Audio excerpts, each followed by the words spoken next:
تو یہ اس میں آپ اگر ایک بچہ ہے نزلہ زکام کھانسی ہے ایکٹیو ہے فیڈ لے رہا ہے تو ہم اس کو کہتے ہیں no pneumonia just cough and cold.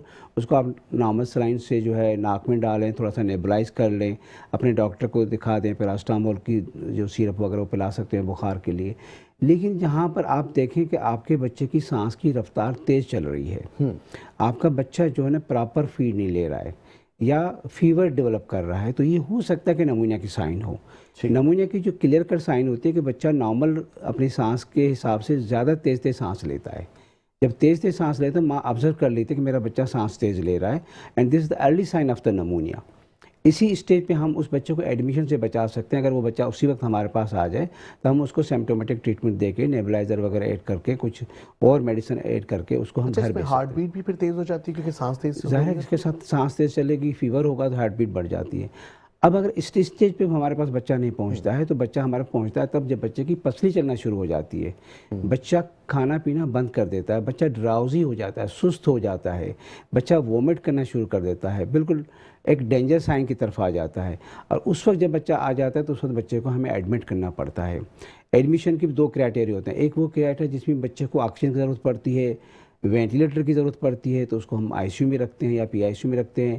اسی طرح سے اسی وجہ سے ہم کہتے ہیں کہ ہمارے پاس جو بچے آج کل آ رہے ہیں وہ تھرڈ اسٹیج میں آ رہے ہیں, جس کو مینیج کرنا اتنا مشکل کام ہے کیونکہ ہمارے پاس کیپیسٹی نہیں ہے.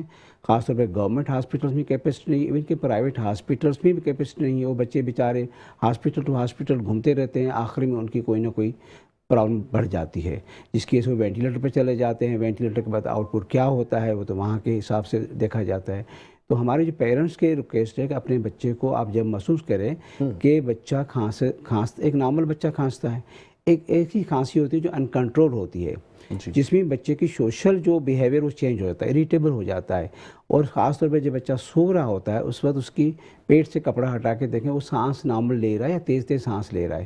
اگر تیز تیز سانس لے رہا ہے تو اس کو سمجھو کہ اس بچے کو نمونیا ہو رہی ہے. آپ ایکس رے یہ سب ٹرشری کیئر کی باتیں ہیں, لیکن ارلی سائن ایسی ہیں جن میں پیرنٹس خود بھی اگر ہم ان کو اس طرح کے ایزی کر کے دیں تو وہ پیرنٹس خود بھی ہمارے پاس بچے آتے ہیں. اچھا, ہم یہ بھی دیکھتے ہیں کہ مختلف جو ہمارے پاس ہاسپٹلز ہیں یا لیبز ہیں, لیبارٹریز ہیں, جیسے اگر میں ڈاکٹر عیسیٰ لیب کی بات کروں تو یہاں پہ بھی ہم دیکھتے ہیں کہ جی ٹیسٹ جو ہے نا وہ بہت سارے ٹیسٹ ایسے ہیں جو کہ فری آف کاسٹ بھی کروائے جا رہے ہوتے ہیں. کچھ ٹیسٹ ایسے ہیں جس کی جو کاسٹ ہے وہ ڈسکاؤنٹ کے ساتھ دیے جاتے ہیں. اسی طریقے سے اویئرنیس سیشن بھی ہم دیکھ رہے ہیں کہ ڈاکٹر عیسیٰ لیب پیرنٹنگ کے حوالے سے بھی کر رہا ہے. اسی طریقے سے آپ کو نہیں لگتا کہ نمونیا کے حوالے سے بھی پراپرلی اویئرنیس ہونی چاہیے, پیرنٹس کو بلا کے ایٹ لیسٹ بتایا جائے کہ یہ تمام اویئرنیس آپ کے اندر ہونی چاہیے تاکہ آپ کو پتہ چلے کہ اللہ نہ کرے آپ کے بچے کو اس طرح کی کوئی بیماری ہے؟ جی بالکل صحیح کہہ رہے ہیں آپ. دیکھو اس میں سیویئرٹی آف ڈیزیز دیکھنے کے لیے ہمیں کچھ لیبارٹری کرانی پڑتی ہے, جس میں ایک بچہ ڈسٹریس میں ہے, سانس اس کی تیز چل رہی ہے, پسلی چل رہی ہے, یہ نہیں سمجھ میں آ رہا کہ کون سی نمونیا ہے. نمونیا کی مختلف قسم ہوتی ہیں, ایک ہوتی ہے برونکو نمونیا, ایک ہوتی ہے لوبارڈ نمونیا, کچھ وائرل نمونیا. تو ایک سے نو ڈاؤٹ کہ ہماری ہیلپ کرتا ہے کہ اس بچے کو اتنی سیویئرٹی ہے انفیکشن کی, آپ اس طرح کا مینیج کیا جائے. اسی طرح سے بلڈ کی رپورٹ جو ہوتی ہیں وہ بھی ہمیں سپورٹ کرتی ہیں کہ بچے میں خون کی کمی تو نہیں ہے. بچے کو اللہ نہ کرے ہم صرف نمونیا کو ٹریٹ کر رہے ہیں لیکن انڈر لائن کوئی اور کاز ہے, ڈینگی وغیرہ ہو گیا ہے, تو سی بی سی کی رپورٹ سے ہمیں کچھ کلیو مل جاتا ہے کہ بچے کے پلیٹلیٹ نارمل ہیں, ہیموگلوبن نارمل ہے, ٹی ایل سی کاؤنٹ کتنا ہے, انفیکشن کتنا سیویئر ہے, تو اس بیس پہ ہم اینٹی بائیوٹک کی چوائس کرتے ہیں. اچھا, آپ نے ایکس رے کی بات کی. کچھ لوگ ایکس ریز کو نا اس طریقے سے دیکھ رہے ہوتے ہیں, وہ سمجھتے ہیں کہ جی ایکس ریز کا مطلب یہ ہے کہ آپ کی صرف ہڈیاں جو ہے نا اس کے بارے میں معلومات حاصل ہو رہی ہے, ایسا ہی ہے؟ نہیں, ایسا تو نہیں ہے. ایکس رے میں آپ کو لنگ فیلڈ نظر آتی ہے, آپ کو بہت سارے ہارٹ شیڈو نظر آتا ہے, آپ کو ایکس رے چیسٹ کی ہم بات کر رہے ہیں جی. اسی طرح سے آپ کو بونی کیج نظر آتا ہے. تو ایکس رے تو ایک قسم کا ایک کلیو ہوتا ہے کہ اس میں بہت ساری چیزیں دیکھی جاتی ہیں. وہ ڈاکٹر کی نظر کافی تیز ہوتی ہے نا, اصل میں جو سمجھنے کی پبلک ہوتی ہے نا اس کا اوپینین یہ ہوتا ہے کہ اس میں تو ہمیں صرف رب کیج نظر آ رہا ہے. نہیں, ایسا نہیں ہوتا. ایسا نہیں ہوتا. اس کے پیٹ کا ایکس رے ہوتا ہے جس میں آپ کو اسٹون نظر آتے ہیں, کوئی فارن باڈی ہوتا ہے وہ نظر آتا ہے, تو پیٹ میں تو کوئی ہڈی نہیں ہوتی نظر. جی. لیکن اس طرح کے ایکس رے کی اسکل کا ہوتے ہیں, بہت ساری چیزیں نظر آ جاتی ہیں.